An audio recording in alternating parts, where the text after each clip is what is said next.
ওকে, so আজকে আমাদের topic হচ্ছে non non homogeneous linear ordinary differential equation, সংক্ষেপে আমি লিখছি NHLODE।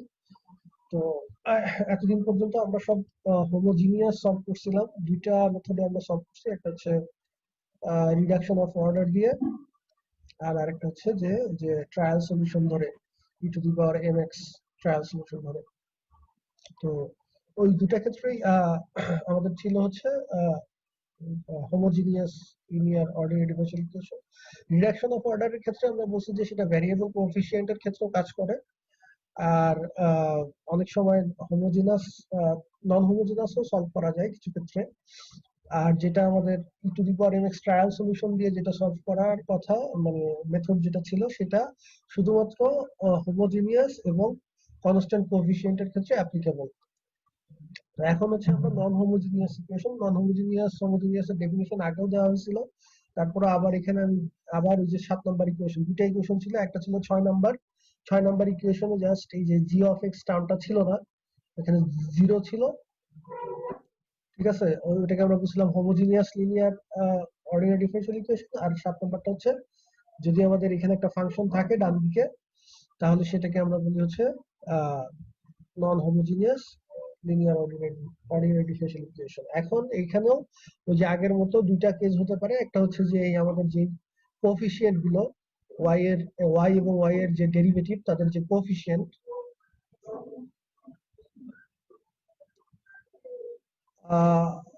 ইসমাইল হোসেন, হ্যাঁ কিছু বলবা, বলো।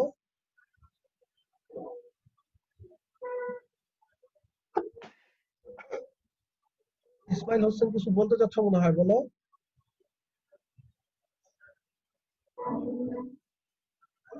বুঝলাম না। ইসমাইল হোসেন তুমি আছো? আচ্ছা, তোমার যদি ইমার্জেন্সি হয় তো তো শিওর, কোনো সমস্যা নেই।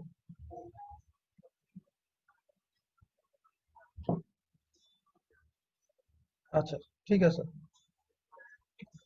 ওকে, সো যেখানে ছিলাম, যে এই নন হোমোজিনিয়াস ইকুয়েশনের ক্ষেত্রেও আইদার হচ্ছে ইকুয়েশনটা ভ্যারিয়েবল কোএফিসিয়েন্টের হতে পারে, অর্থাৎ আমাদের এই যে an-1x, তারপরে হচ্ছে a1x, এই যে y এবং y এর যে ডেরিভেটিভ, তাদের যে কোএফিসিয়েন্ট গুলো, এগুলো যদি হচ্ছে এগুলোর মধ্যে কোনো একটা যদি ফাংশন হয়, function of x, constant function বা সোজা কথায়, সেই ক্ষেত্রে আমরা এই ইকুয়েশনটাকে বলি হচ্ছে উইথ ভ্যারিয়েবল কোএফিসিয়েন্টস। আর যদি এইগুলো সব এই জি অফ এক্স নিয়ে কোনো সমস্যা নাই, জাস্ট কোএফিসিয়েন্ট গুলো যদি সব কনস্ট্যান্ট হয়, তখন আমরা বলি যে এই ইকুয়েশনটা হচ্ছে উইথ কনস্ট্যান্ট কোএফিসিয়েন্টস। ঠিক আছে। তো এখন নন লিনিয়ার হোমোজিনিয়াস নন হোমোজিনিয়াস লিনিয়ার ইকুয়েশন কিভাবে সলভ করতে হবে সেটা আমরা দেখব। তো মেথডে যাওয়ার আগে আগে একটা এক্সাম্পল দেখি, এটার সলিউশনের কিছু মানে প্রকৃতি আগে বুঝতে হবে। যে হোমোজিনিয়াস ইকুয়েশনের সাথে নন হোমোজিনিয়াস ইকুয়েশনের একটা কানেকশন আছে, সেই জিনিসটা বোঝার জন্য আগে একটা এক্সাম্পল দিচ্ছি, তারপরে হচ্ছে আমরা সলিউশন মেথডে যাব। তো এইখানে দেখো যে সলভ দ্য ডিফারেনশিয়াল ইকুয়েশন, একটা 19 নম্বরে একটা ডিফারেনশিয়াল ইকুয়েশন দেওয়া আছে। এটা একটা সেকেন্ড অর্ডার ইকুয়েশন এবং এটা একটা নন হোমোজিনিয়াস ইকুয়েশন। নন হোমোজিনিয়াস কারণ হচ্ছে এই যে ডান পাশে -4x আছে। ঠিক আছে, ডান পাশে যদি জিরো থাকতো তাহলে আমরা হোমোজিনিয়াস বলতে পারতাম। আচ্ছা, তো এটার সলিউশন করতে হলে দেখো ফার্স্টে কি করা হয়েছে, যে we first solve the associated homogeneous equation. Associated মানে সংশ্লিষ্ট, এই ইকুয়েশনের সাথে সংশ্লিষ্ট যে হোমোজিনিয়াস ইকুয়েশনটা। তো বুঝতেই পারতেছো যে এই ইকুয়েশনটা যেহেতু নন হোমোজিনিয়াস, 19 নাম্বার ইকুয়েশনটা নন হোমোজিনিয়াস কারণ হচ্ছে এই -4x, এইটুকু। তাহলে ওইটুকু বাদ দিয়ে, অর্থাৎ ডান দিকে আমরা যদি জিরো সেট করি, তাহলে বাকি সবকিছু ঠিক রেখে, তাহলে সেই যে ইকুয়েশনটা হয় সেটাকে আমরা বলতেছি যে এই ইকুয়েশন 19 নাম্বার ইকুয়েশনের অ্যাসোসিয়েটেড হোমোজিনিয়াস ইকুয়েশন। ঠিক আছে। তো এটাকে আমরা দিলাম 20 নাম্বার ইকুয়েশন। এটা হচ্ছে অ্যাসোসিয়েটেড হোমোজিনিয়াস ইকুয়েশন, জাস্ট ডান দিকে জিরো দিয়ে -4x এর বদলে। ইকুয়েশনটা তো এখন চেঞ্জ হয়ে গেল, অসুবিধা নাই। এখন আমরা এই হোমোজিনিয়াস ইকুয়েশন যেটা আসছে, এই হোমোজিনিয়াস ইকুয়েশনটাকে আমরা সলভ করতে পারি। তো এটা যেহেতু একটা কনস্ট্যান্ট কোএফিসিয়েন্ট ইকুয়েশন, কোএফিসিয়েন্ট গুলো সব কনস্ট্যান্ট, সো এটাকে আমরা যে e to the power mx trial solution দিয়ে আমরা সলভ করতে পারবো। ঠিক আছে, এই মেথড আমরা শিখে আসছি। তো তাহলে ওভাবে যদি সলভ করি অক্সিলিয়ারি ইকুয়েশন, ওই যে মনে আছে যে অক্সিলিয়ারি ইকুয়েশন লিখতে হয় কিভাবে, জাস্ট ওই যে y এর যততম ডেরিভেটিভ m এর পাওয়ার তত হবে। ঠিক আছে, তো তাহলে এখানে যেহেতু আহ, প্রথমে আছে y double derivative, second derivative, তাহলে m স্কয়ার, দেন হচ্ছে -4y, তার মানে y এর ডেরিভেটিভ নাই যেহেতু, সেখানে আর আমরা m লিখি না, যেখানে y এর ডেরিভেটিভ নাই, দ্যাট মিন্স y এর 0তম ডেরিভেটিভ। তাহলে m স্কয়ার -4, এই -4 এখানে আসলে -4, ডান দিকে তো ইকুয়ালস টু 0। দেন হচ্ছে কাজ কি, যে এটা রুট বের করতে হবে, তাহলে এটা সলিউশন করলে দুইটা রুট পাওয়া যাবে। m স্কয়ার সমান সমান তাহলে 4, আর তাহলে m সমান সমান একবার আসবে 2, সেটাকে আমরা বলতেছি m1, আরেকটা আসবে -2 m2। ওকে, এখন যেহেতু এই অক্সিলারি ইকুয়েশন দুইটা, তাহলে কি আসলো আমার রিয়েল ভ্যালু আসলো এবং ডিস্টিংক্ট, আলাদা। তো আমরা জানি যে আলাদা এবং রিয়েল হলে তখন আমাদের সলিউশনের মানে প্রসেস হচ্ছে এরকম, মানে জেনারেল সলিউশনটার ফর্ম হচ্ছে এরকম, c1 e to the power 2x plus c2 e to the power -2x। এখানে c1 আর c2 হচ্ছে আরবিট্রারি কনস্ট্যান্ট। তো এখন এই যে এটাকে আমরা আগে y লিখতাম, এখন আমরা দেখো yc লিখছি। ঠিক আছে, এটা কারণ আছে, আমি ব্যাখ্যা করবো yc কেন লিখছি সেটা দেখাবো। তো আচ্ছা, এটা জাস্ট নোটেশনের ব্যাপার, এটা নিয়ে অত চিন্তা করার দরকার নেই। তো কথা হচ্ছে যে আমরা হোমোজিনিয়াস 20 নাম্বার যে ইকুয়েশনটা ছিল হোমোজিনিয়াস ইকুয়েশন, সেটার সলিউশন পাইলাম হচ্ছে এই দিস ওয়ান। ঠিক আছে, এই যে সলিউশনটা তুমি পাইছো, এই ফাংশনটা, এটা কিন্তু শুধু 20 নাম্বারের সলিউশন, এটা কিন্তু 19 নাম্বার অরিজিনাল ইকুয়েশন যেটা ছিল আমাদের, 19 নাম্বার যেটা, এটাকে তো সলভ করে না, এটা বুঝতেই পারতেছো। ঠিক আছে, কারণ এই সলিউশনটাকে তো তুমি যদি এই যে বাম পাশে বসাও, বাম পাশে বসালে ডান পাশ সমান সমান কি আসবে, 0 আসবে, কারণ আমরা তো 20 নাম্বারটাকে সলভ করে এটা পাইলাম, তাই না? 20 নাম্বারের ডান পাশে 0 ছিল, তুমি যদি এখানে 19 নাম্বারের বাম পাশ আর 20 নাম্বারের বাম পাশ তো সেম, তো এই সলিউশনটা যদি তুমি এখানে বসাও 19 এর বাম পাশে, তাহলে তো তোমার 0 আসবে, এই -4x আসবে না। সো এটা হচ্ছে 20 এর সলিউশন, নট 19 এর সলিউশন। বাট তারপর আমরা এটা বের করলাম, কারণ আছে। ঠিক আছে, তো এই সলিউশনটাকে আমরা বলতেছি this is called the complementary function for 19। ঠিক আছে, এই 19 নাম্বার যে ইকুয়েশনটা, সেই ইকুয়েশনের কমপ্লিমেন্টারি ফাংশন বলা হয় এই যে সলিউশনটা এইমাত্র আমরা বের করলাম। অর্থাৎ অ্যাসোসিয়েটেড হোমোজিনিয়াস ইকুয়েশনের সলিউশনটাকে আমরা ওই অরিজিনাল ইকুয়েশনের কমপ্লিমেন্টারি ফাংশন বলি। এখন আমরা হচ্ছে নেক্সট স্টেপে যাই। একটু খেয়াল করো। আচ্ছা, এখানে দেখো আরেকটা ফাংশন লিখছি আমি, yp সমান সমান x, মানে অন্যভাবে লিখলে ypx = x। এটাও তো x এর একটা ফাংশন নাকি? তো এই এই যে ফাংশনটা, এটা দেখো তো 19 নাম্বার ইকুয়েশনকে স্যাটিসফাই করে কিনা।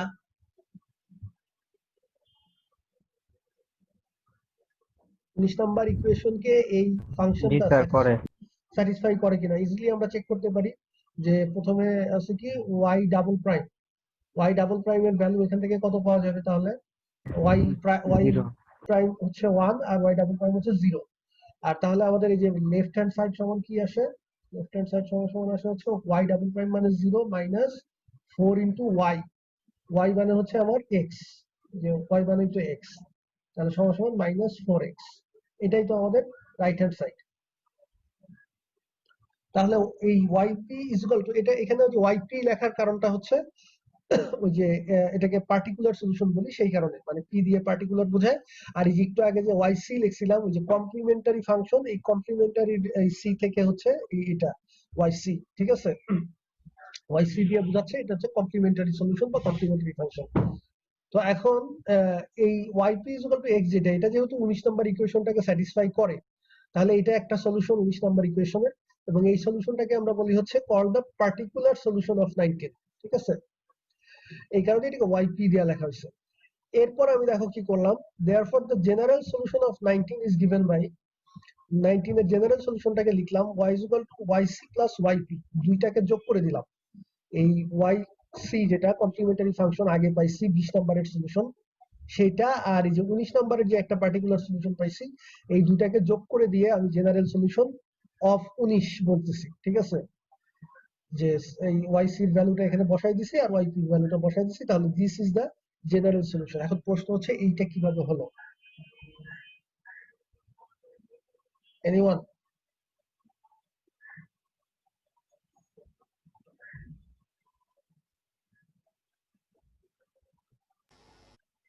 স্যার কোশ্চেনটা আরেকবার একটু বলবেন? কোশ্চেনটা হলো, আমাদের টার্গেট ছিল 19 এর সলিউশন বের করা, তাই তো? তো আমরা 19 এর একটা সলিউশন, এই যে এই লাইনে দেখো যে y is equal to x, 19 এর একটা পার্টিকুলার সলিউশন, এটা একটু আগে আমি দেখালাম যে এই y is equal to x এটাকে স্যাটিসফাই করে।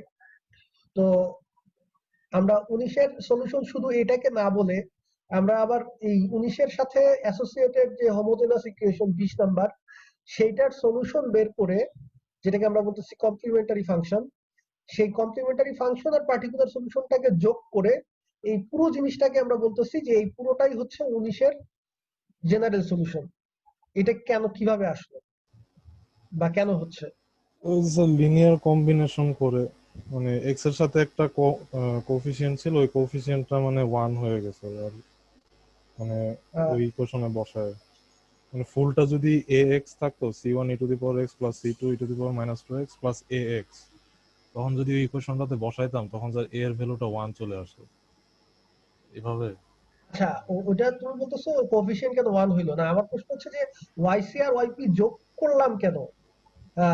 মানে যোগ করে কেন সলিউশনটা হচ্ছে, বা ওয়াইসি বের করার দরকার কি? খালি ওয়াইপি লিখলে কি সমস্যা? স্যার হোমোজিনিয়াস ইকুয়েশনের সাথে ওই -4x যোগ করলে তো এটা ইয়াটা হয়ে যায়, জন্য সলিউশনটা তো থেকে এরকম বলা যায়। হোমোজিনিয়াস ইকুয়েশনের সাথে -4x যোগ করলে কিভাবে? তাহলে দুই যোগ করলে তো দুই সাইডে যোগ করতে হবে।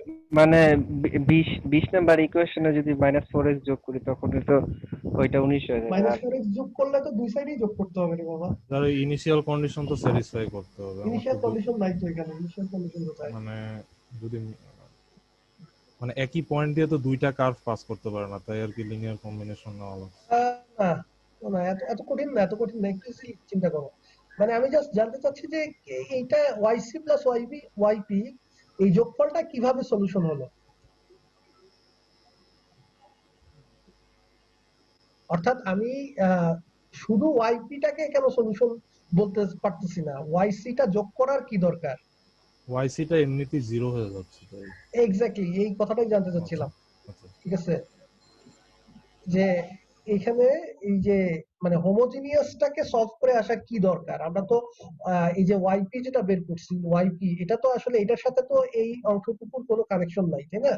এই যে যে অক্সিলারি ইকুয়েশন হোমোজিনিয়াস লিখে টিকে এগুলো বের করা, এই পার্টটা তো এই পার্টের সাথে টোটালি আলাদা, টোটালি অন্য জিনিস।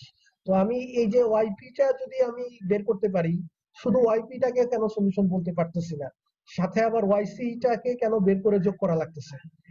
এটার কারণটা হচ্ছে যে আমাদের তো অল দ্য পসিবল সলিউশন বের করতে হবে।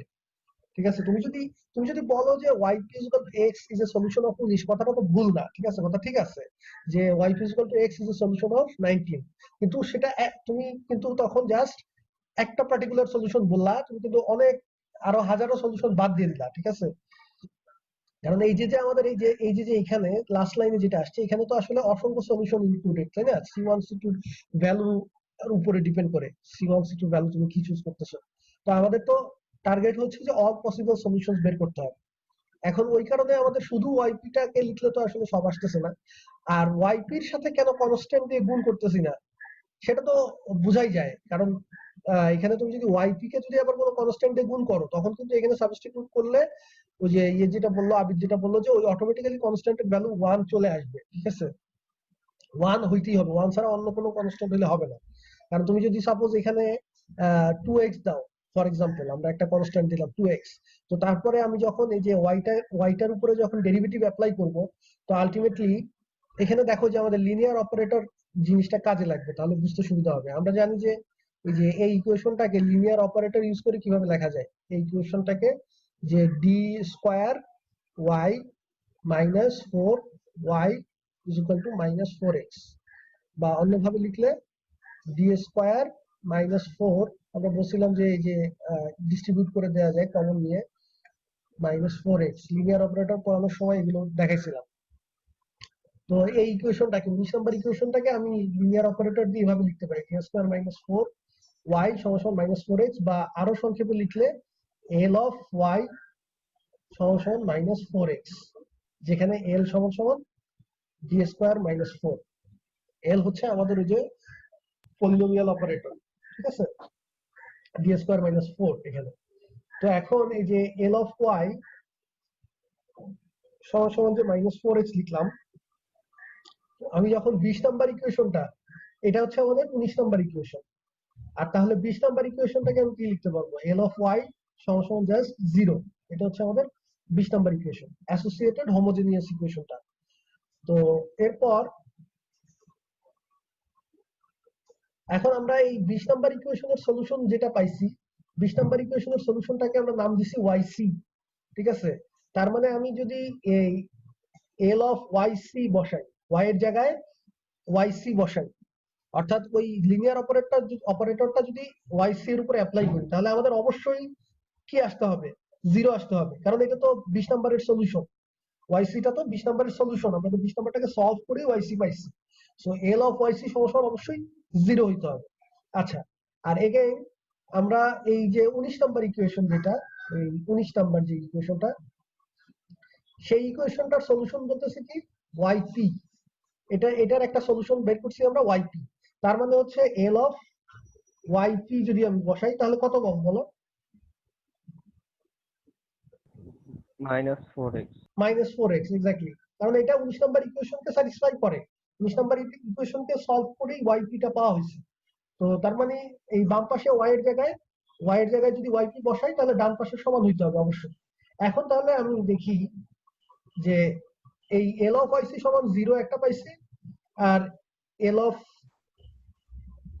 আর একটা পাইছি এল অফ yp সমান -4x। তাহলে এইবার হচ্ছে এই দুইটার ওই যে অ্যাডিশনের উপরে যদি আমি অ্যাপ্লাই করি, এই দুইটার অ্যাডিশনের উপরে যদি এলটা অ্যাপ্লাই করি, তো আমরা জানি যে এল হচ্ছে কি ছিল, এই যে লিনিয়ার অপারেটর ছিল, অর্থাৎ লিনিয়ারিটি স্যাটিসফাই করে।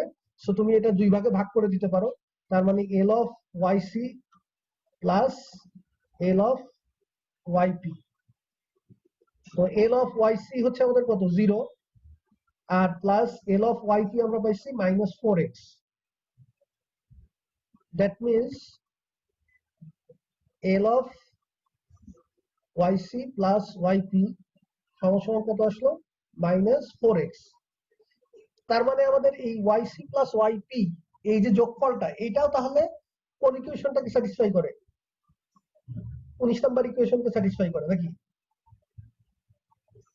y এর পরিবর্তে এল অফ y এর জায়গায় যদি yc প্লাস yp বসাই, তাও তো আবার -4x আসতেছে, তাই না।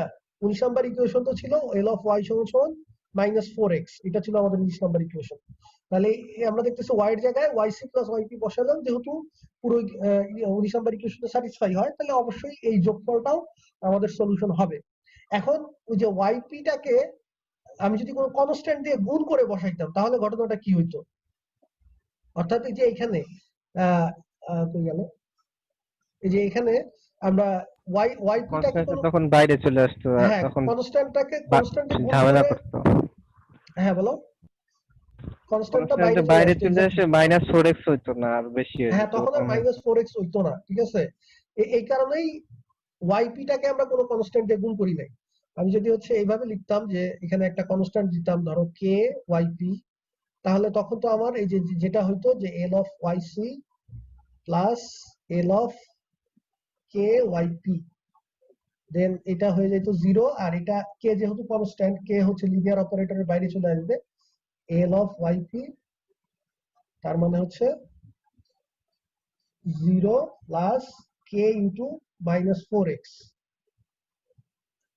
তো আলটিমেটলি কিন্তু আমার -4x আর আসতেছে না, আসতেছে -4kx, এটা আসতেছে। তার মানে 19 নাম্বার ইকুয়েশনকে স্যাটিসফাই করতেছে না। করবে যদি k এর ভ্যালু 1 হয়, k কে এর ভ্যালু 1 হলে তো আর কে লেখার কোনো প্রশ্ন আসে না, 1 দিয়ে গুণ করা মানে তো ওইটাই, ঠিক আছে। তো এইটাই হচ্ছে যে ব্যাখ্যা যে কেন হচ্ছে আমি যোগ করলাম, যে ওয়াইসিটাকে কেন ওয়াইপির সাথে যোগ করে লিখলাম। কারণ অটোমেটিক্যালি আমি যখন এই লিনিয়ার অপারেটরটা অ্যাপ্লাই করব, তো ওয়াইসি পার্টটা তো অটোমেটিক্যালি জিরো হয়ে যাবে, ভ্যানিশ হয়ে যাবে। কারণ হচ্ছে সে হলো ওই যে হোমোজেনাস ইকুয়েশনটার সলিউশন, ঠিক আছে, যেটা ডান পাশে জিরো।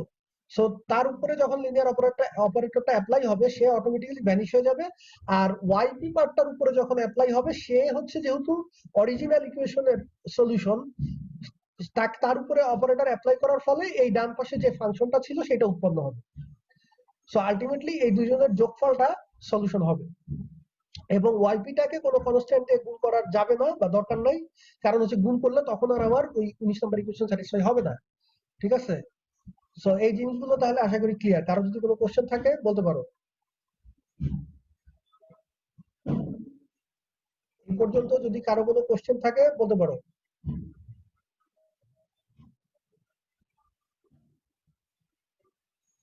আচ্ছা, তার মানে সবাই বুঝছে, ওকে ফাইন।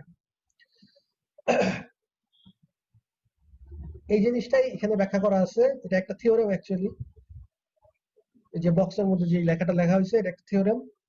তো দেখো, general solution of non homogeneous linear ordinary differential equation, এই যে বলা হয়েছে যে যদি হচ্ছে ওয়াইপি যদি একটা পার্টিকুলার সলিউশন হয়,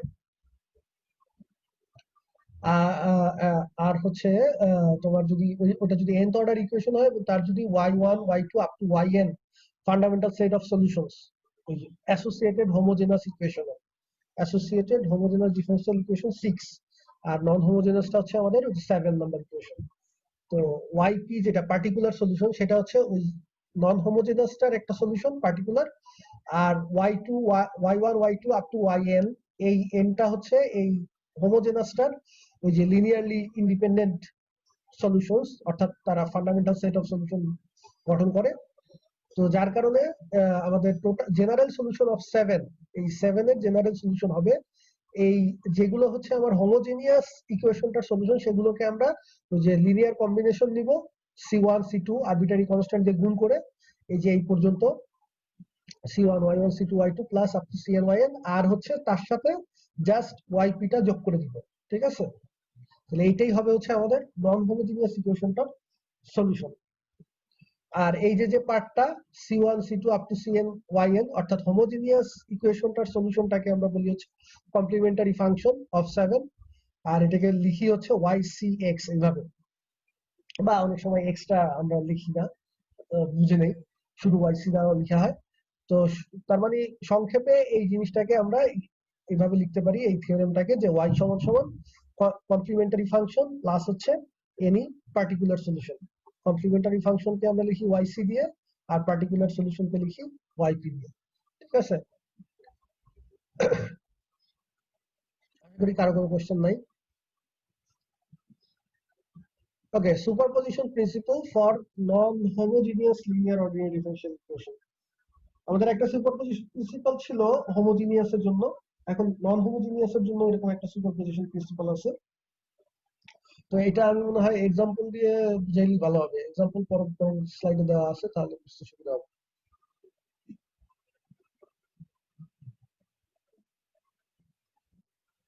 দেখো, এখানে 3টা ইকুয়েশন দেয়া আছে। এটা একটা ডিফারেনশিয়াল ইকুয়েশন, এটা আরেকটা, এটা আরেকটা। 3টা ইকুয়েশনেরই দেখো বাম সাইড, বাম পাশ একই, লেফট হ্যান্ড সাইড হুবহু same, just right hand side change.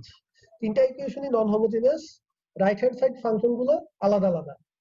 তো তুমি খুব ইজিলি চেক করতে পারবা যে এই প্রথম যে ইকুয়েশনটা দেয়া আছে সেটার একটা পার্টিকুলার সলিউশন হলো -4x²। তুমি যদি এটা সাবস্টিটিউট করো এখানে, তাহলে দেখবা যে এই ডান পাশে যা আসার কথা তাই আসতেছে, বাম পাশে সাবস্টিটিউট করলে ডান পাশে সমানই পাবা।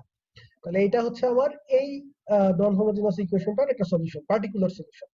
তারপরে yp2 যেটা, সেটা হচ্ছে এই সেকেন্ড ইকুয়েশনের একটা পার্টিকুলার সলিউশন। এই ইকুয়েশনটার বাম পাশ সেম, জাস্ট ডান পাশে ওই ফাংশনটা চেঞ্জ হয়ে এখন একটা এক্সপোনেনশিয়াল ফাংশন আছে। তো এটাও জাস্ট ভেরিফাই করা খুব ইজি, যেটাই করতে পারবা। দেন হচ্ছে 3 নাম্বার ইকুয়েশনটারও এরকম একটা পার্টিকুলার সলিউশন দেয়া আছে। আচ্ছা, সো এখন আমাদের যে সুপারপজিশন প্রিন্সিপাল সেটা বলতেছে যে এই তুমি যে তিনটা আলাদা আলাদা ইকুয়েশনের যে তিনটা আলাদা আলাদা পার্টিকুলার সলিউশন পাইছো, এখন আমি যদি এমন একটা ইকুয়েশন কনসিডার করি যে ইকুয়েশনটার ওই বাম পাশ আগের মতোই, বাম পাশ সেম, কিন্তু ডান পাশের ফাংশনটা হচ্ছে এই তিনটা ইকুয়েশনের যে ডান পাশ আছে তাদের যোগফল। অর্থাৎ এই এই প্রথম প্রথম ফাংশন যেটা ছিল প্রথম ইকুয়েশনের যেটা জি1 যদি বলি জি1x, ঠিক আছে, এইটা, আর দ্বিতীয় ইকুয়েশনের ডান পাশ রাইট হ্যান্ড সাইড ফাংশনটাকে যদি বলি জি2x, এইটা, আরেকটা হচ্ছে জি3x। এই তিনটা ফাংশন যোগ করে এই ইকুয়েশনটা ডান পাশ গঠন করা হয়েছে দেখো, ঠিক আছে, এই যে এখানে লিখেও দিচ্ছ জি1 জি2 জি3x। তাহলে এটা আমাদের নতুন আরেকটা নন হোমোজেনিয়াস ইকুয়েশন। এই ইকুয়েশনটা আমরা গঠন করলাম কিভাবে, আগের তিনটা নন হোমোজেনিয়াস ইকুয়েশনের just right hand side function গুলো যোগ করে করে, ঠিক আছে, বাম পাশ কিন্তু হুবহু সেম আগের মতো। তো এই এই নতুন ইকুয়েশনটার সলিউশন তোমার কষ্ট করে আর বের করার দরকার নাই, ঠিক আছে। এটার সলিউশন হবে তুমি আগের যে পার্টিকুলার সলিউশন পাইছিলা জাস্ট সেই পার্টিকুলার সলিউশন গুলো যোগ করে দিলেই হয়ে যাবে। এটাই হচ্ছে সুপারপজিশন প্রিন্সিপাল। কারো কোনো কোশ্চেন আছে? এই যে দেখো, এই যে yp1 yp2 yp3 এই তিনটার আলাদা আলাদা সলিউশন ছিল, এই তিনটাকে আমি যদি যোগ করে দেই তাহলে যে ফাংশনটা পাবো, এই ফাংশনটা তখন এই যে ইকুয়েশনটা নতুন ইকুয়েশনটা হইছে সেই ইকুয়েশনের একটা পার্টিকুলার সলিউশন হবে। স্যার পার্টিকুলার সলিউশন গুলো মানে কিভাবে খুঁজবো আমরা বা পাবো কিভাবে হ্যাঁ, এটা? এক্স্যাক্টলি পার্টিকুলার সলিউশন তো এখন পর্যন্ত বলতেছি না যে কিভাবে পাওয়া যাবে, জানি যে আছে এবং বের করতে হবে, বাট ওইটা বের করার জন্যই আমাদের মেথড গুলো সামনে আছে, সেটা আমরা আসতেছি। কিন্তু এই মানে কনসেপ্টটা ক্লিয়ার তো যে পার্টিকুলার সলিউশন কি, এবং এখানে একটা টেকনিক শিখলাম আমরা যে এই যে সুপারপজিশন প্রিন্সিপাল যেটা, এটা দিয়ে একটা জিনিস বোঝা গেল যে আমাদের এরকম যদি এখানে দেখো ডান দিকে একটা কঠিন একটা বিশাল একটা ফাংশন আছে কমপ্লিকেটেড, বাট সেটাকে আমরা পার্ট পার্ট করে নিয়ে ছোট ছোট পার্ট পার্ট করে নিয়ে সেই পার্ট গুলোর পার্টিকুলার সলিউশন বের করে দেন কিন্তু ওই পুরোটার পার্টিকুলার সলিউশন পেয়ে যেতে পারি এই সুপারপজিশন প্রিন্সিপাল ইউজ করে, ঠিক আছে। জি স্যার। জি আচ্ছা, স্যার। এখন পার্টিকুলার সলিউশন কিভাবে বের করব সেটা এখন আমরা ডিসকাস করলে, সেটা এখন আমরা ডিসকাস করব।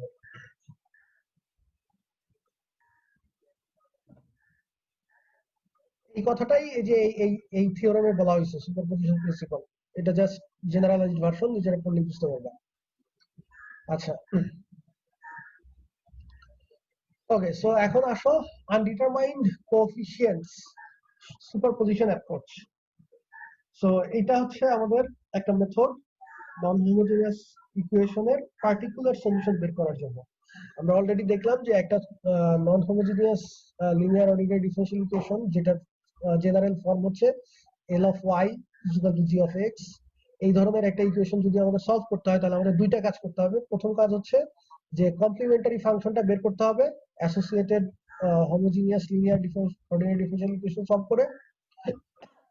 দেন হচ্ছে সেকেন্ড কাজ হচ্ছে পার্টিকুলার সলিউশনটা বের করতে হবে। এখন প্রথম পার্ট যেটা, এটা অলরেডি আমরা জানি, এটা আমরা মেথড শিখে আসছি, সো এটা আমাদের কাছে কোনো ব্যাপার না।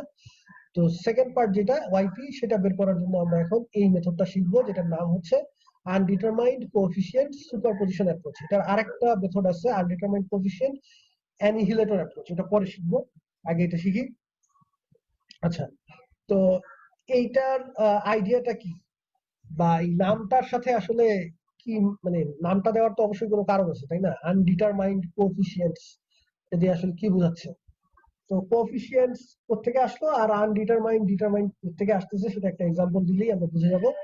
তো এইখানে মেইন আইডিয়াটা হচ্ছে, এখানে এক লাইনে বলা আছে যে আমাদের নন হোমোজিনিয়াস ইকুয়েশনের এই যে ডান দিকের যে ফাংশনটা, রাইট হ্যান্ড সাইড যে ফাংশনটা জি অফ এক্স, এটাই তো ঝামেলা তাই না। এই ব্যাটা না থাকলে তো কোনো সমস্যা ছিল না, হোমোজিনিয়াস হয়ে যাইতো, ওটাকে সলভ করতে আমরা পারতাম ইজিলি। এখন ঝামেলা তো করতেছে এই জি অফ এক্স। তো এই জি অফ এক্স তার ফর্ম কি, অর্থাৎ সেটা কোন টাইপ ফাংশন, সেটা কি অ্যালজেব্রাইক ফাংশন, নাকি সেটা এক্সপোনেনশিয়াল ফাংশন, নাকি লগারিদমিক ফাংশন, এই ফাংশনটার টাইপের উপরে ডিপেন্ড করে আমাদের এই পার্টিকুলার সলিউশনটা চেঞ্জ হবে, এটা তো তোমরা বুঝতে পারতেছো। কারণ এই ফাংশনটা না থাকলে তো আর ওয়াইপি নিয়ে কোনো মাথা ব্যথা ছিল না। এখন এই ফাংশনটা থাকার কারণেই ওয়াইপির ব্যাপারটা আসতেছে। তো এই ফাংশনটা যা হবে ওয়াইপিটাও সেই অনুযায়ী চেঞ্জ হবে, তাই না? জি স্যার। এই কারণেই আমরা এই একটু একটু অ্যানালাইসিস করলেই দেখবো যে এই জি অফ এক্স এর টাইপের উপর বেস করে আমরা ওয়াইপিটাকে গেস করতে পারি যে জি অফ এক্সটা কোন টাইপের ফাংশন আছে, সেটা অ্যানালাইসিস করে আমরা পার্টিকুলার সলিউশনের একটা ফর্ম ধরে দিতে পারবো। এবং যখনই আমরা ওই ফর্মটা ধরে দিতে পারবো কারেক্টলি, এটা আমাকে ধরে নিতে হবে, গেস করতে হবে, ঠিক আছে? যেটা বলা আছে এডুকেটেড গেস, ঠিক আছে? অর্থাৎ আন্দাজে গেস না, মানে যুক্তিযুক্ত গেস, ঠিক আছে? অ্যানালাইসিস করে জি অফ এক্স এর ফর্মের উপরে ডিপেন্ড করে। তো সেই গেসটা করার পরে সেখানে কিছু আননোন কোএফিসিয়েন্ট থাকবে ওই গেজের মধ্যে। ধরো ওয়াইপি সমান সমান আমি ধরে নিলাম যে এটা একটা সাম কাইন্ড অফ একটা exponential function E to the power M X, ওই যে আগের মতোই উদাহরণ দিচ্ছি, তাহলে যেখানে এমটা আমার আননোন, ঠিক আছে? এই যে এমটা এটা একটা আননোন কোএফিসিয়েন্ট, ঠিক আছে? বা ধরলাম A e to the power M x, এই টাইপের একটা ফাংশন আমরা জি অফ এক্স এর ফর্ম দেখে ধরে নিলাম। তো তখন এই যে কোএফিসিয়েন্ট গুলো তো আমার আননোন। সো এই আননোন কোএফিসিয়েন্ট গুলো যেহেতু এটাকেই এজন্যই নাম দেওয়া হয়েছে যে আনডিটারমাইন্ড কোএফিসিয়েন্টস, মানে কোএফিসিয়েন্ট গুলো ডিটারমাইন করা হয় না এখনো। ওইগুলো ডিটারমাইন করতে পারলেই তুমি ওয়াইপিটা জেনে যাবে। এই যে এ আর এম এগুলোর ভ্যালু যদি তুমি জেনে যাও তাহলে তো তুমি ওয়াইপিটা জেনে যাচ্ছ এক্স্যাক্টলি, ঠিক আছে? এই কারণেই এই মেথডটার নাম হয়েছে আনডিটারমাইন্ড কোএফিসিয়েন্টস, যে আমরা কিছু গেস করব ওয়াইপিটাকে, সেই গেজের মধ্যে কিছু আনডিটারমাইন্ড কোএফিসিয়েন্টস থাকবে, সেইগুলোকে তারপরে একটা অ্যাপ্রোচের মাধ্যমে সলভ করে সেই ভ্যালু, সেগুলোর ভ্যালু বের করব। একটা এক্সাম্পল দিলে জিনিসটা ক্লিয়ার হবে। আচ্ছা, তবে তার আগে এই মেথডের লিমিটেশনটা একটু বলে আসি। This method is limited to non-homogeneous linear ordinary differential equation. তার মানে এইখানেই অলরেডি অনেকগুলো কন্ডিশন দেওয়া আছে। প্রথম কথা হচ্ছে নন হোমোজিনিয়াস হতে হবে, দেন হচ্ছে লিনিয়ার হতে হবে, নন লিনিয়ার হইলে কাজ করবে না। তারপরে হচ্ছে কি অর্ডিনারি ডিফারেনশিয়াল ইকুয়েশন হতে হবে, পার্শিয়াল ডিফারেনশিয়াল ইকুয়েশন হলে হবে না। আচ্ছা ঠিক আছে, ওকে। দেন হচ্ছে অল দ্য কোএফিসিয়েন্টস, সবগুলো কোএফিসিয়েন্ট ওই ডিফারেনশিয়াল ইকুয়েশনের যে কোএফিসিয়েন্ট গুলো সেগুলো কনস্ট্যান্ট হতে হবে। তারপরে এরপরের কন্ডিশন হচ্ছে আমাদের যে জি অফ এক্স যে ফাংশনটা আছে, রাইট হ্যান্ড সাইড ফাংশন, সেটা আইদার যে কোনো কনস্ট্যান্ট ভ্যালু হইতে হবে, অথবা পলিনোমিয়াল ফাংশন হইতে পারে, অথবা exponential function E to the power alpha x, এই টাইপের কোনো এক্সপোনেনশিয়াল ফাংশন হতে পারে, অথবা sine or cosine function, either sine function অথবা cosine function, sine beta x, cos beta x এই টাইপের, অথবা finite sums and product of this functions. অর্থাৎ এই যে কয় ধরনের ফাংশন বললাম সেই কয় ধরনের ফাংশনের ফাইনাইট সাম এন্ড প্রোডাক্ট, ঠিক আছে, তাদের যোগফল অথবা তাদের গুণফল, ঠিক আছে, বা গুণফলের যোগফল, ঠিক আছে, এই টাইপের হলে তুমি এই মেথডটা অ্যাপ্লাই করতে পারবা। আরো স্পেসিফিক ভাবে বললে যে জি অফ এক্স যদি is a linear combination of functions of the type, এখানে দেখো টাইপ গুলো দেয়া আছে, যে এই টাইপের ফাংশন গুলোর যদি লিনিয়ার কম্বিনেশন হয় তাহলেই তুমি মানে এই অ্যাপ্রোচটা অ্যাপ্লাই করতে পারবা। এই একটা হচ্ছে পি অফ এক্স, যেটা হচ্ছে আমরা বলতেছি পলিনোমিয়াল, যেটা যত ডিগ্রি পলিনোমিয়াল হোক সমস্যা নাই। তো সেটা যদি একটা পলিনোমিয়াল হয় জি অফ এক্সটা তাহলে হবে, অসুবিধা নাই। অথবা পলিনোমিয়াল ইনটু একটা এক্সপোনেনশিয়াল ফাংশন। তো তাহলে শুধু এক্সপোনেনশিয়াল ফাংশন থাকলে কি হবে না? এনিওয়ান? জি অফ এক্সটা যদি শুধু এক্সপোনেনশিয়াল ফাংশন হয় তাহলে কি হবে না? স্যার হবে। কেমনে হবে বলো? স্যার মানে x টু দি পাওয়ার 0 তো স্যার এটা তো একটা polynomial.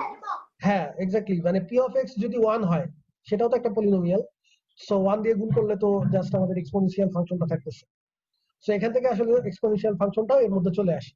So polynomial into exponential function সেটা হতে পারে, অথবা polynomial into exponential function into sine function, এইরকম ফাংশন হলেও হবে, অথবা কজ ফাংশন সাইনের জায়গায় এইরকম ফাংশন হলেও হবে, অথবা এই যে 1 2 3 4 ধরন লিখলাম, এই 4 ধরনের লিনিয়ার কম্বিনেশন হলেও হবে, ঠিক আছে? অর্থাৎ কোন এই 4 ধরনের ফাংশন কোন কনস্ট্যান্ট দিয়ে গুণ করে তারপরে যোগ অবস্থায় আছে। বোঝা গেছে আইডিয়াটা? সো এই ধরনের কেসে আমরা হচ্ছে শুধুমাত্র এই মেথডটা অ্যাপ্লাই করতে পারবো। এখন তাহলে দেখি যে তোমরা কতটুকু বুঝতে পারছো কখন অ্যাপ্লিকেবল কখন অ্যাপ্লিকেবল না। কারণ এই জিনিসটা বোঝাটা আগে জরুরি যে অ্যাপ্লিকেবল না যেখানে সেখানে যদি এই মেথড অ্যাপ্লাই করে 2 ঘন্টাও ট্রাই করো তাও তো বের করতে পারবে না। ঠিক আছে, পরীক্ষায় এই সব কারণেই সময় নষ্ট হবে। দেখা যাবে যে এটা অ্যাপ্লিকেবল হচ্ছে না, তুমি এটা দিয়েই ট্রাই করতেছো ঘন্টার পর ঘন্টা ধরে। আচ্ছা, জিনিসটা আসলে যথেষ্ট প্যাথেটিক এবং হাস্যকর বটে। আচ্ছা, এখন এখানে কিছু ফাংশন দেয়া আছে জি অফ এক্স। সেই কোন কোন জি অফ এক্স এর জন্য আমরা এই মেথড অ্যাপ্লাই করতে পারবো আর কোনটার জন্য পারবো না সেটা দেখি আমি র্যান্ডমলি জিজ্ঞেস করি কে বলতে পারে। এক একজনকে এক একটা ধরি। আচ্ছা, প্রথম এইচ এম সামি। সামি আসো? সামি কি আমার কথা শুনতে পাচ্ছ?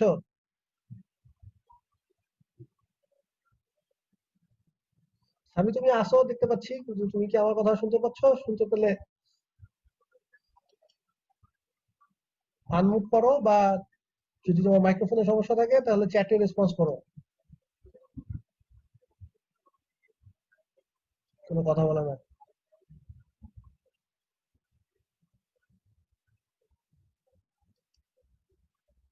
H M Sami.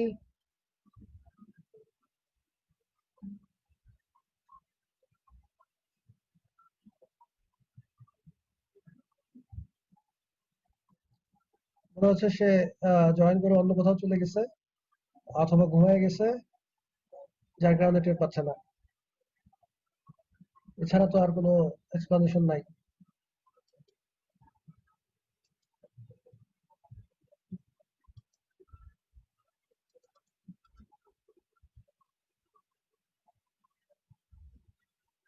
না, এখনো রেসপন্স করতেছে না। আচ্ছা ঠিক আছে, তার মানে বুঝতে পারছি সে কোনো কারণে হয়তো এখন সামনে নাই।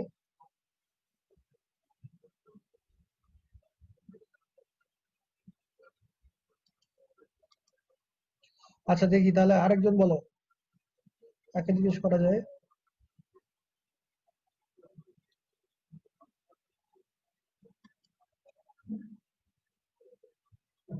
আহ আব্দুল্লাহ আল জিহান, তুমি আসো?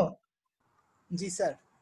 আচ্ছা বলো দেখি, 1 নাম্বার যে জি অফ এক্স ফাংশনটা আছে সেটার জন্য কি আমরা অ্যাপ্লাই করতে পারবো কিনা? জি স্যার পারবো। হ্যাঁ, কেন পারবো? কারণ জি অফ এক্সটা কোন কোন ফর্মের বা কোন টাইপের ফাংশন একটু বলে দাও। স্যার এটা পলিনোমিয়াল আছে স্যার। আচ্ছা, যেহেতু এটা পলিনোমিয়াল ফাংশন সো এটার জন্য পারা যাবে। ওকে, দেন 2 নাম্বার যেটা লগারিদমিক ফাংশন, এটাও একটু বলো দেখি, তুমি বলো। স্যার এইটা যাবে না স্যার, লগারিদম। আচ্ছা, হ্যাঁ লগারিদমিক ফাংশন যেহেতু নাই এটা যাবে না। ঠিক আছে, ওকে, থ্যাংক ইউ। এরপর দেখি কাকে জিজ্ঞেস করা যায়। ঝালক বর্মন।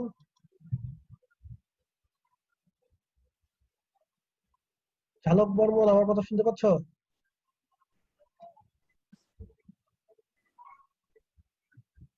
ঝালক বর্মন তোমার কথা আমি স্যার জি স্যার জি স্যার আচ্ছা আচ্ছা, ওকে, শুনতে ঝালক পাচ্ছি। বর্মন বলো দেখি 3 নাম্বার ফাংশন যেটা g of x equal to 1/x, এটার জন্য কি আমরা এই মেথড অ্যাপ্লাই করতে পারবো কিনা?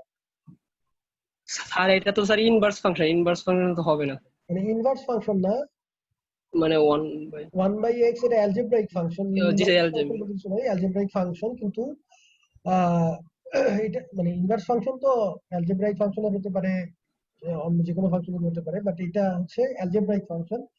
সো এটা পলিনোমিয়াল কিনা, এটা পলিনোমিয়াল কিনা সেটা বলো। স্যার পলিনোমিয়াল তো তো এই কনফিউশনের x একটু এর ফাঁকা পাওয়ার তো দিলাম। স্যার -1। হ্যাঁ, তাহলে পলিনোমিয়াল হবে কি হবে না? পলিনোমিয়াল পড়াইছি না ফার্স্ট ইয়ারে? সেটা তো হবে না হ্যাঁ, তো তুমি কনফিউশনে আছো কেন? পলিনোমিয়াল হবে না। মানে সব ভুলে গেছি স্যার। তুমি, আচ্ছা ঠিক আছে, ওকে, এটা যেহেতু পলিনোমিয়াল ফাংশন না এবং বাকি যে টাইপ গুলো আমরা বলছি সেগুলোর মধ্যেও জি পড়ে স্যার, না, সুতরাং এটার ক্ষেত্রে অ্যাপ্লিকেবল না। ঠিক আছে, জি থ্যাংক ইউ। স্যার হবে না। আচ্ছা, ওকে, তারপরে দেখি 4 নাম্বারটা কাকে জিজ্ঞেস করা যায়। 4 নাম্বারটা আহ, কি এখন আসছে? সামি সামি কি এখন আসছে নাকি এখনো? আচ্ছা, ঠিক আছে। আচ্ছা, সামির নাম্বার আছে কারো কাছে তোমাদের? জি স্যার। থাকলে কল দাও। কল দিয়ে বলো স্যার তোমাকে খুঁজতেছে, তুমি জয়েন করে কই গেছো?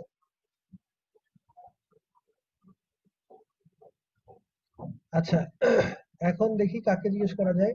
আচ্ছা, মেয়ে কাউকে জিজ্ঞেস করি, সব দুটাই তো ছেলেদেরকে জিজ্ঞেস করলাম। আচ্ছা, দেখি সিআরই বলো। স্যার আমি আছি স্যার ওয়াশরুমে গেছিলাম। আচ্ছা সামি, আচ্ছা ঠিক আছে, তো তোমাকে শেষে ধরবো। আহ, আহ, কই সিআর কই? সিআর বলো দেখি 4 নাম্বার যে ফাংশনটা, জি স্যার 4 নাম্বার ফাংশনটা জি অফ এক্স, এটার জন্য কি আমাদের আনডিটারমাইন্ড কোএফিসিয়েন্টস মেথডটা অ্যাপ্লিকেবল কিনা? এই ফাংশনটার জন্য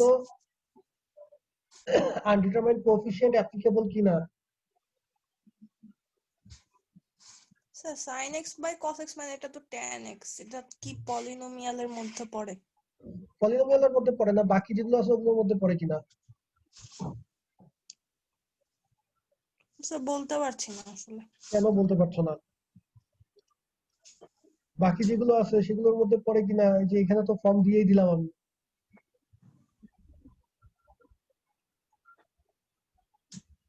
দেখে দেখে বলো, এখানে তো এই যে দেখাই যাচ্ছে। হবে না স্যার। হ্যাঁ, রাসেল হোসেন কিছু বললা? Sorry sir. আচ্ছা, কই সিআর না কই? স্যার হবে না তাহলে, ওই ফর্মে আচ্ছা, তো নেই। কেন হবে না বলো? এখানে তো সাইন এক্স কজ এক্স এর কথা বলা আছে, তো মানে sign beta x cos beta x আছে, বিটার ভ্যালু 1 হলে তাহলে কি এটা হইতে পারে না? জি পারে। এখন আবার বলছো পারে, একটু আগে বললা পারে না, কি ব্যাপার? না আমি কনফিউজড হয়ে গেছি, আসলে কি বলবো বুঝতে পারতেছি না। আমার কথায় তুমি কনফিউজড হবে কেন? তুমি এখানে যা লেখা আছে সেটা তোমার, সেটা পড়ো এবং তোমার চিন্তা অ্যাপ্লাই করো। এখানে কি বলা আছে যে এই যে এই 4 ধরনের ফাংশন অথবা তাদের লিনিয়ার কম্বিনেশন, এই 4 ধরনের ফাংশন অথবা তাদের লিনিয়ার কম্বিনেশন। এখন এই এই যুক্তির মধ্যে, এই কথার মধ্যে ওইটা পড়ে কিনা, sin x by cos x পড়ে কিনা?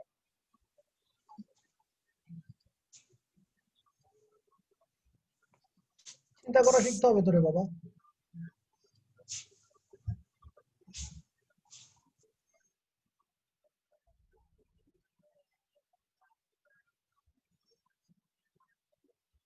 আচ্ছা, এনিওয়ান ওকে একটু হেল্প করো, কেউ একজন ওকে একটু হেল্প করো দেখি।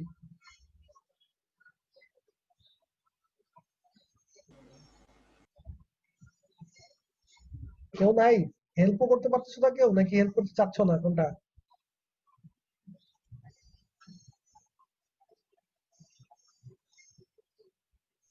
এইটা স্যার হবে না স্যার। হ্যাঁ, মোকাদ্দেস বলছে এটা হবে না। এক্সপ্লেইন করে দাও একটু। ওকে, ও তো প্রথমে বলছে হবে না, পরে আবার কনফিউজ। কারণ হচ্ছে স্যার এটা হচ্ছে সাইন আর কস থাকলে হইতো, কিন্তু এই সাইন বাই কস কে তো লিনিয়ার কম্বিনেশন আকারে লেখা যায় না। এটা আসলে অ্যাকচুয়ালি লিনিয়ার মানে সাইন কম্বিনেশনের কস মধ্যে দিয়ে পড়ে না। লিনিয়ার হ্যাঁ, কম্বিনেশনে পড়ে না। হ্যাঁ, এটা তো আসলে ডিভিশন, ঠিক আছে? লিনিয়ার সেটাই, কম্বিনেশন বলতে ডিভিশন আমরা তো আর বুঝি, লিনিয়ার কম্বিনেশন না। হ্যাঁ এক্স্যাক্টলি, ঠিক আছে, এটাই হচ্ছে ব্যাখ্যা যে আমাদের এখানে এই যে 4 ধরনের বলছি তার মধ্যে শুধু সাইন এক্স, আচ্ছা সরি, শুধু সাইন এক্স তো ইনক্লুডেড, এটা বুঝতেছো কিনা? শুধু সাইন এক্স ইনক্লুডেড, কারণ আমি এই যে এখানে পি অফ এক্স যদি 1 হয়, আলফার ভ্যালু যদি 0 হয়, তাহলে ই টু দি পাওয়ার 0 তো 1, আর বিটার ভ্যালু স্যার যদি শুধু 1 হয়। সাইন এক্স থাকলে হইতো স্যার, হ্যাঁ হ্যাঁ সরি, শুধু সাইন এক্স থাকলে হইতো। হ্যাঁ শুধু সাইন এক্স থাকলে হয়তো, বা sine X plus cos X যদি কস থাকতো এক্স থাকলে হইতো, এটাও হইতো, কারণ এটা তাহলেও লিনিয়ার হয়তো কম্বিনেশন কোনো হয়। সমস্যা ছিল না। হ্যাঁ, অথবা বা C1, বা যদি কোনো কনস্ট্যান্ট থাকে বা হ্যাঁ sir 2 sin x cos x থাকলেও sin 2x আকারে, বা sin x cos x থাকলেও হইতো। হ্যাঁ স্যার ঠিক এখন আছে। স্যার এখন তো স্যার ফাংশনটা চেঞ্জ ভাই, মানে 1 বাই cos x তো sec x, তার মানে তো আমার ইনফরমেশন থাকলো না, এভাবে তো চিন্তা করা যায়। আরে যত হ্যাঁ, সমস্যা ভাগের মধ্যে তো অনেকভাবেই সমস্যা। চিন্তা করা যায়, অনেকভাবেই চিন্তা করা যায়। আচ্ছা আচ্ছা, একটু আগে দেখলাম, আচ্ছা এক সেকেন্ড, একটু আগে দেখলাম হচ্ছে কত 37 38 ছিল, এই হঠাৎ করে এখন দেখতেছি 25, বাকি সবাই কি লিভ দিয়ে নিছে? অলরেডি, ক্লাস তো শেষ হয় নাই। আচ্ছা বুঝলাম না, তোমরা কি স্যার অনেক এলাকায় স্যার কারেন্ট যাচ্ছে স্যার, এই জিগাতলার এদিকে প্লাস আজিমপুর এসব এলাকায় মানে র্যান্ডমলি কারেন্ট যাচ্ছে। কারেন্ট কি এই সময় চলে গেল? আচ্ছা ঠিক আছে, ধরে নিলাম আজকে কারেন্ট গেছে, দেখি নেক্সট ক্লাসে কি অবস্থা হয়। স্যার নেটওয়ার্ক প্রবলেম দিচ্ছে স্যার, ডিসকানেক্ট হয়ে যাচ্ছেন। নেটের প্রবলেম তো ক্লাস শেষ হওয়ার 2 মিনিট আগেই হবে, এরকম তো কোনো কথা বলতে পারবো না। ঠিক আছে, এটা হলে তো পুরো ক্লাসে যদি এরকম হতো তাহলে বুঝতে পারতাম যে নেটের সমস্যা হচ্ছে, কিন্তু আমার কাছে তো মনে হলো যে না, ক্লাস যেহেতু শেষের দিকে চলে যাচ্ছি, এরকম একটা আচ্ছা যাই হোক, ক্লাস না করতে গেলে জোরাজুরি কিছু নাই, কিন্তু ব্যাপারটা হচ্ছে এটা কিন্তু সবকিছুই ইয়াতে থাকে। মানে আমি এই মিটিং এর ইনফো আমি জুমের ওখান থেকে ইজিলি এক্সেল ফাইল হিসেবে রিট্রিভ করা যায়, এবং কে কখন কয়টায় জয়েন করছে, কয়বার রিমুভ হয়েছে, কয়বার হচ্ছে সে ডিসকানেক্ট হয়ে গেছে, সব ইনফরমেশন ওখানে থাকে। ঠিক আছে, সো তোমরা কেউ যদি এরকম ভাবে এরকম চিন্তা করে যে ক্লাস তো প্রায় শেষ, আমি রিমুভ দিয়ে নিই, এটা স্যার ধরতে পারবে না 2 মিনিট আগে গেলে, এটা কিন্তু আসলে ধরার কোনো ব্যাপারই না। ঠিক আছে, So, আমি কিন্তু রোল কল করি না এক্সপ্লিসিটলি এই কারণে, কারণ রোল কল করার দরকার নাই, তো কে কে জয়েন করছে সব রেকর্ডেড আছে, সব ইনফরমেশন আছে। সো শুধু শুধু রোল কল করে সময় নষ্ট করার কি দরকার, আমি ওখান থেকেই দেখে নিতে পারবো। আচ্ছা যাই হোক, সো কেউ যদি এরকম করে তাকে সাবধান করে দিও, নেক্সট ক্লাসে এটা যেন না হয়। তুমি থাকলে পুরো সময়টাই থাকো, আর যদি তোমার কোনো জরুরি কাজ থাকে তাহলে ক্লাস করার তো দরকার নাই, বা এটা বলেও তো লিখ দেওয়া যায়। ঠিক আছে, আচ্ছা সো যেখানে ছিলাম, যে সাইন এক্সটা অনেকের জন্য হয়তো এটা বুঝতে কষ্ট হচ্ছে যে এখানে e to the power alpha x sine beta x এভাবে দেয়া আছে, শুধু সাইন এক্স কজ এক্সও এর মধ্যে যে ইনক্লুডেড আছে সেটা আমি একটু ব্যাখ্যা করতেছিলাম, যে অর্থাৎ তুমি যদি পি অফ এক্স পলিনোমিয়াল, তো সেটা যদি 1 হয়, e to the power alpha x আলফার ভ্যালু যদি 0 হয়, তাহলে এটা হচ্ছে e to the power 0x, that means 1। আর সাইন বেটার ভ্যালু যদি 1 হয়, তাহলে এটা হচ্ছে শুধু এক্স, তার মানে শুধু সাইন এক্স, সেটাও তো আসলে এই জিনিসটার মধ্যেই ইনক্লুডেড আছে। তো শুধু সাইন এক্স হলেও আমরা অ্যাপ্লাই করতে পারবো, শুধু একইভাবে কজ এক্স হলেও অ্যাপ্লাই করতে পারবো, বা তাদের এরকম লিনিয়ার কম্বিনেশন হলেও অ্যাপ্লাই করতে পারবো, বাট আমাদের এখানে আছে হচ্ছে sine X divided by cos X. ঠিক আছে, যার কারণে এটা আসলে লিনিয়ার কম্বিনেশনের মধ্যে পড়ে না, বা এটাকে তুমি tan x এ চিন্তা করে এটাকে বলতে পারো যে এটা তো tan x। ঠিক আছে, সো সেক্ষেত্রে এটা অ্যাপ্লিকেবল না, যেভাবেই চিন্তা করো, তার মানে g of x এর জন্য আমরা এই g of x এর জন্য অ্যাপ্লাই করতে পারবো না। ঠিক আছে, আচ্ছা নেক্সট হচ্ছে sir sin x into cos x হবে, মানে অ্যাপ্লিকেবল হবে না sin x into cos x? sin x into cos x কে তুমি যদি হচ্ছে ই হিসাবে লিখতে পারো, শুধু sin বিটা x এইভাবে যদি আনতে পারো, তাহলে তো অবশ্যই যাবে। 2 sin x cos x এর ফর্মুলা অ্যাপ্লাই করে, হ্যাঁ স্যার sin 2x যেটা আছে ওইটা। হ্যাঁ, তাহলে ওখানে আসবে হচ্ছে কত, মানে হাফ sin 2x আসবে, তাহলে সেক্ষেত্রে অ্যাপ্লিকেবল হবে। ঠিক আছে, আর এরকম না হলেও তো হবে পরে sir 2 sin a cos b সূত্র দিয়া পরে sin এর এই দুইটা sin a plus b sin plus sin a minus b পরে মানে তার মানে গুণফল থাকলে হবে, যেমনি থাকুক হবে মনে হয়। না যেমনি থাকুক হবে সেটা না, তুমি যদি যেটা দেওয়া আছে সেটাকে যদি রিঅ্যারেঞ্জ করে তুমি ওই ফর্ম যে চারটা আমি ফর্ম এটাই বলতেছি, দিছি, যদি sin আর cos গুণ আকারে থাকে, কোনগুলো না মিললে তো sin 2x এর সূত্র ডিরেক্ট হবে, আর না মিললে হ্যাঁ এক্স্যাক্টলি, মানে সোজা কথায় তোমার ওই চারটা ফর্মের মধ্যে নিয়ে যাইতে পারতে হবে। ঠিক আছে, তোমার যদি ডিরেক্টলি ওই ফর্মে দেয়া না থাকে, বাট তুমি যদি একটু ফর্মুলা অ্যাপ্লাই করে একটু রিঅ্যারেঞ্জ করেও ওই ফর্মে নিয়ে যেতে পারো, তাহলে অ্যাপ্লাই করা পসিবল। ঠিক আছে, বাহাউদ্দিন ক্লিয়ার? জি sir, polynomial exponential sine cos এগুলো হচ্ছে আমাদের প্রিয় জিনিস, এগুলো হইতে পারলেই পারবো। আচ্ছা ঠিক আছে, হ্যাঁ ওকে, তুমি তো তোমার যদি এভাবে মনে রাখতে সুবিধা হয় তাহলে এভাবে মনে রাখো। ওকে, আচ্ছা দেন 5 নাম্বার যেটা, এটার জন্য অ্যাপ্লিকেবল হবে কিনা এনিওয়ান, যে কোনো একজন বলো দেখি। আচ্ছা ওই যে সামি তো আসছে, সামি বলো দেখি, এইচএম সামি। স্যার হওয়ার তো কথা, মানে হবে হবে হওয়ার তো কথা হবে হবে স্যার। আচ্ছা, তুমি তো ওয়াশরুমে ছিলা, তো কথাবার্তা তো শুনতে পারার কথা না, তাহলে বুঝলা কিভাবে যে হবে?